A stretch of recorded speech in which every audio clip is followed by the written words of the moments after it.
محمد وعلى آل سيدنا ومولانا محمد كما تحب وترضى بأن تصلي عليه صلاة وسلام عليك يا رسول الله. اللهم صل على سيدنا ومولانا محمد وعلى آل سيدنا ومولانا محمد كما تحب وترضى بأن تصلي عليه صلاة وسلام عليك يا رسول الله.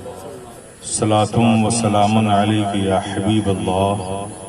صلاة وسلام عليك يا نبي الله. حضرات، جیسا کہ ہم سب جانتے ہیں کہ آج کی اس محفل کا انعقاد، جو یہ محفل سجائی گئی ہے، محب گرامی جناب حاجی ذکر ویرانی صاحب کی سال ثواب کے لیے، ان کی مغفرت کی دعا کے لیے، اس کی برکتیں ان تک پہنچانے کے لیے، اور اس محفل کی ذکر میں جو ذکر ہوگا اس کی سماعت سے خود کو فیضیاب کرنے کے لیے اس محفل کا انعقاد کیا گیا ہے، اور ہم سب آپ یہاں جمع ہیں. اللہ پاک اس محفل کو قبول فرمائے اور اس کی برکتیں، نعمتیں جناب حاجی ذکر ویرانی صاحب کو اور ہم سب سامعین کو عطا فرمائے.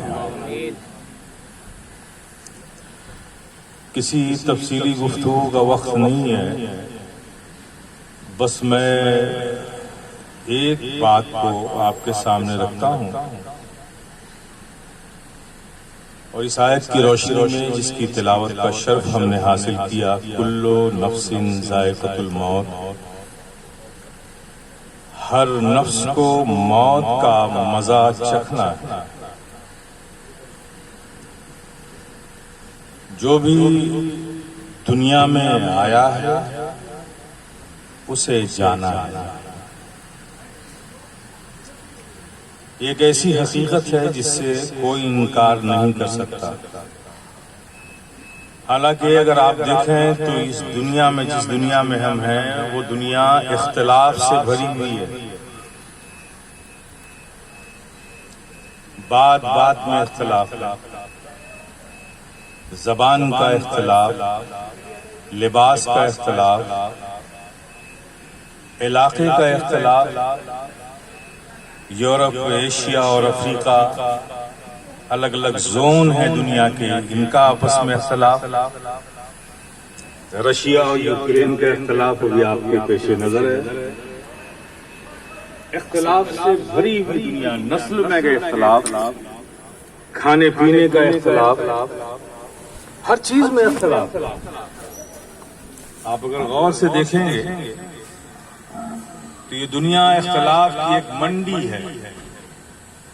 اب تو اختلاف کا اتنا دائرہ بڑھ چکا ہے کہ ایک چھت کے نیچے رہنے والے ایک ماں باپ کی دو بیٹے ہیں، ان میں بھی اتحاد نہیں، اس میں بھی اختلاف. انتہائی درجے کو اختلاف جب پہنچا تو باپ بیٹے میں اختلاف ہو گیا، بھائی بھائی میں اختلاف ہو گیا، دوست دوست میں اختلاف. دینی اعتبار سے آئیں تو عقائد میں اختلاف. جو ایک عقیدہ رکھتے ہیں خدا اور نبی رسول کا، ان میں بھی اختلاف. قرآن کے ترجمے میں اختلاف، اس کی تفسیر میں اختلاف، حدیث کی تشریح میں اختلاف، فقہ میں اختلاف. اختلاف سے یہ دنیا بھری ہوئی ہے. آپ قدم قدم پر دیکھیں گے یہ اختلاف.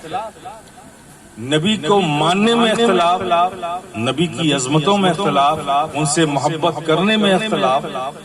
ارے انتہا کی بات کر دوں کہ وہ خالق کائنات جس نے ساری دنیا کو پیدا کیا، جو creator whole of the world ہے، جو خالق ہے، جو رب السماوات والارض ہے، اس کے بھی ماننے میں اختلاف. کچھ کہتے ہیں کہ یہ ایک انرجیز کے ٹکراؤ سے یہ دنیا کا کریشن ہوا. کوئی خالق نہیں ہے، کوئی کریٹر نہیں ہے. بلکہ دنیا میں کچھ انرجیز آپس میں ٹکرائی اور یہ دنیا کا کریشن ہوا. یعنی خدا کے ماننے والے بھی ہیں، خدا کے نہ ماننے والے بھی ہیں، لیکن میرے پیارے اس اختلاف بھری دنیا میں ایک ہی چیز ایسی ہے جس پر کسی کو اختلاف نہیں.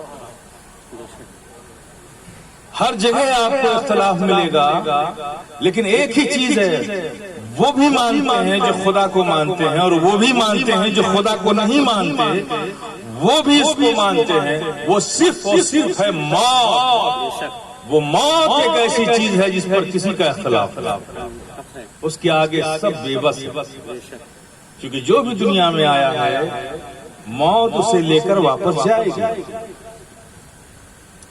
موت ایک ایسی حقیقت ہے جس پر کسی کو اختلاف نہیں.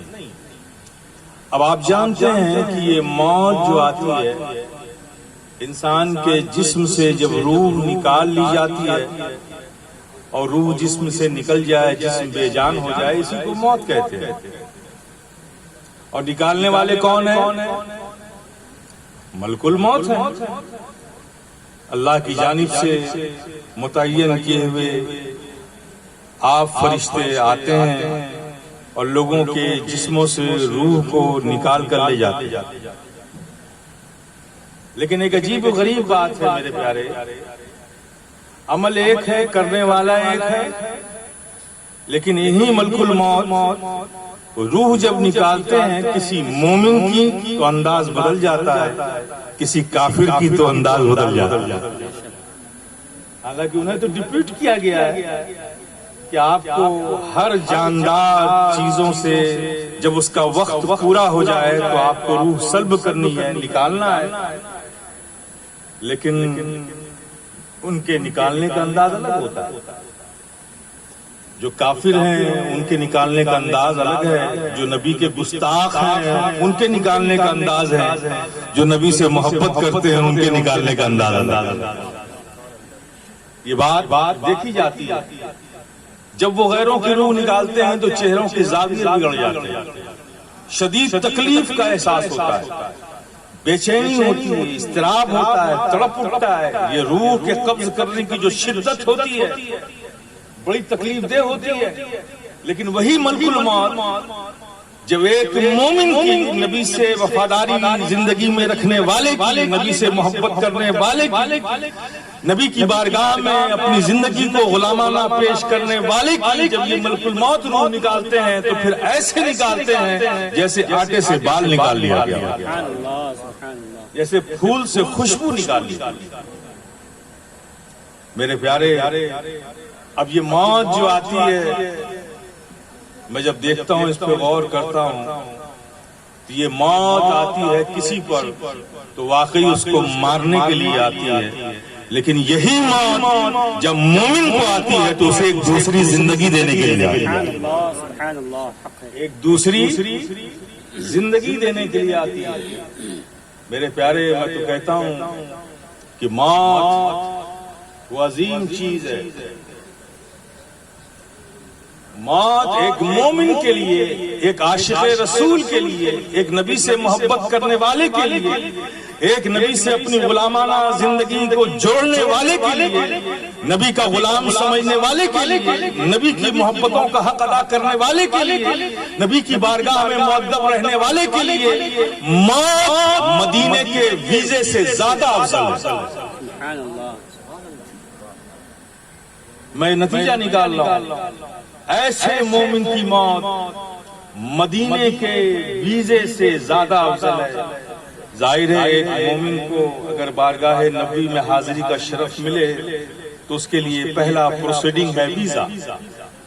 ویزا ملے گا تو آپ وہاں جاؤ گے، اور ظاہر ہے بڑی خوشی کا سبب ہوتا ہے کہ ویزا مل گیا، اب ہم سرکار کی بارگاہ میں حاضر ہوں گے، سرکار کی گلیوں میں، آپ کے جوار میں، گنبد خضرا کے سائے میں، نبی کی شفقتوں کے سائے میں ہمارے کچھ دن اللہ کے فضل سے گزر جائیں گے. بے پناہ ایک مومن، ایک عاشق خوش ہوتا ہے. لیکن جتنی خوشی آپ کو ہوتی ہے مدینے کے ویزے کو حاصل کرنے کے وقت، اس سے زیادہ افضل ہے موت. لیکن یہ اس کے لیے جو مومن ہے. بات اگر بغیر دلیل کے کہی جائے تو مزہ نہیں. میں یہ بات کہہ رہا ہوں تو آپ بھی اس کا یقیناً اقرار کریں گے. اب آئیے تفصیل دیکھ لیتے ہیں.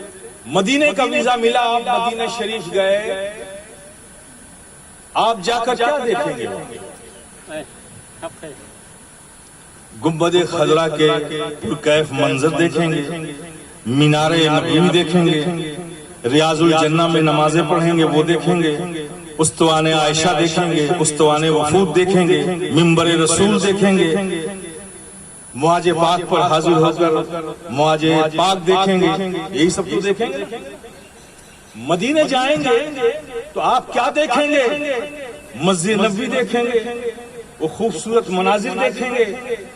تو جب آپ کو مدینے کا ویزا ملے گا تو جب آپ مدینے جاؤ گے تو کیا دیکھو گے؟ یہ سب کیا ہے؟ گنبد خضرا کیا ہے، مکان کیا ہے، مینار کیا ہے، معاج پاک کیا ہے، ریاض الجنہ کیا ہے، استوان عائشہ کیا ہے، استوان وفود کیا ہے، باب جبریل کیا ہے، باب رحمت کیا ہے، باب السلام کیا ہے. یہ سب مکان ہے نا. تو جب مدینے کا ویزا ملے گا تو مدینے کا ویزا تمہیں مدینے جانے کے بعد کیا دکھائے گا؟ مکان دکھائے گا. لیکن مومن کے لیے موت وہ ویزا ہے جہاں مکان نہیں، جہاں مدین کو ہم دیکھتے ہیں. قبر میں ہم مومنوں، ہم غلاموں کے سامنے آقا آئیں گے، فرشتے ہم سے سوال کریں گے تم اس شخص کے بارے میں کیا کہتے ہو؟ ہمیں سوچنے کی بھی ضرورت نہیں پڑتی ہے. ہماری تو عادت ہے نبی سے محبت کرنے کی. ہر مومن جو عشق کرتا ہے، نبی سے محبت کرتا ہے، اس کی زبان سے نکلے گا اے فرشتوں کیا پوچھتے ہو؟ یہ تو ہمارے آقا ہیں، ہمارے ماوا ہیں، ہمارے ملجا ہیں، یہ سید المرسلین ہیں، یہ راحت العاشقین ہیں، یہ مراد المشتاقین ہیں، یہ رحمت للعالمین ہیں. یہ بے اختیار اس کی زبان سے نکلے گا. فرشتے بھی مسکرا پڑیں گے. میرے پیارے، تو مومن، اب اس میں بھی موت میں جو مومن ہے، مومن کی بھی کیٹیگریز ہے.